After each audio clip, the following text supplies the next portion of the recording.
महिला आरक्षण बिल को लेकर आरजेडी के वरिष्ठ नेता अब्दुल बारी सिद्दीकी की तरफ से एक स्टेटमेंट आया है जो ये कहा जा रहा है कि आपत्तिजनक स्टेटमेंट है। हमारे साथ खुद अब्दुल बारी सिद्दीकी हैं, उनसे जान लेते हैं। ये माना जाए कि सर आपत्तिजनक स्टेटमेंट था आपका? नहीं, आपत्तिजनक स्टेटमेंट नहीं है हमारा। अत्यंत पिछड़ा सम्मेलन था राजद का।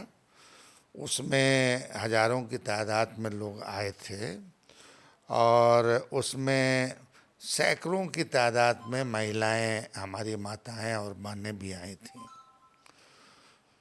तो भाषण देने के क्रम में जो हमारा वोटर्स है और जो ऑडियंस है, उसकी मनोभावना को देख के उनकी भाषा में हमने उनके बीच जो है रखा था कि महिला आरक्षण का मतलब यह नहीं होना चाहिए कि साहब गांव गंवई की महिलाएं, गरीब गुरबा की औरतें, गरीब गुरबा में के जो पढ़े लिखे लोग हैं वो छूट जाएं। तो अब ये बात सही है कि इन्होंने ये जो 35% आरक्षण किया है, वो अभी हमने जो देखा है टीवी में, उसमें है कि सरकार ने जो है इलेक्शन के लिए किया। मगर इलेक्शन में भी तो रिजर्वेशन है, खास करके शेड्यूल कास्ट का, शेड्यूल ट्राइब का तो है। तो उसी तरह से अगर आप 35% आरक्षण आप दे रहे हैं महिलाओं को, तो उसमें schedule caste, schedule tribe, annexure 1, annexure 2 ये आइडेंटिफाई हो जाना चाहिए। हम तो अभी माइनॉरिटी भी नहीं बोल रहे हैं, हम तो बोल रहे हैं कि जो अभी जो मान्य है, जिस पर आरक्षण मिल रहा है, उसके आधार पर जो है 35% आरक्षण में जो है होना चाहिए। मगर सरकार ने तो नोटिफिकेशन कर दिया है। तो सरकार ने नोटिफिकेशन किया तो इसका मतलब कि सरकार ने इन वर्गों के बारे में हो सकता है कि नोटिफिकेशन का जो डिटेल्स आए तो उसमें कुछ व्यवस्था करें, मगर अभी तक कोई ऐसी घोषणा नहीं हुई है।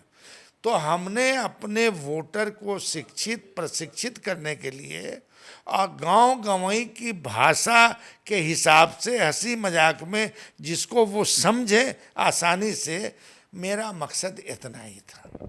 मेरा मकसद किसी को आहत करने का नहीं था। अगर आहत होने की बात हो तो मुस्लिम समाज में तो हम ऊंची जाति में आते हैं। तो हमारे लोग के बारे में हम नहीं सोचते क्या? हमने कहा कि जो ट्रेडिशनली अभी तक मिल रहा है बिहार में और पूरे देश में, मतलब आदिवासी को, फिर आपको अनुसूचित जाति को, तो अगर ये व्यवस्था नहीं कीजिएगा आप, तो ये लोग तो नहीं आ पाएंगी।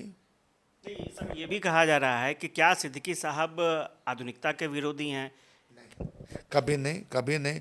हमारा, अरे भैया, हमारे घर में, हमारे परिवार में दूसरे लोग, सारे लोग, आजकल कॉमन हो गया है। मगर क्या है कि उस कॉमन भाषा को हंसी मजाक की भाषा में हमने उन अपने माता बहनों के पास अपना पक्ष रखा कि उनको समझ में आ जाए। नहीं तो ये बीजेपी वाले तो ये कह रहे हैं कि आरजेडी हमेशा आरक्षण का विरोधी, पहले भी बिल पास नहीं होने दिया था, काफ़ी विरोध हुआ था संसद में। भाई, अब बीजेपी अगर कह रही है तो बीजेपी तो आरक्षण विरोधी रही है।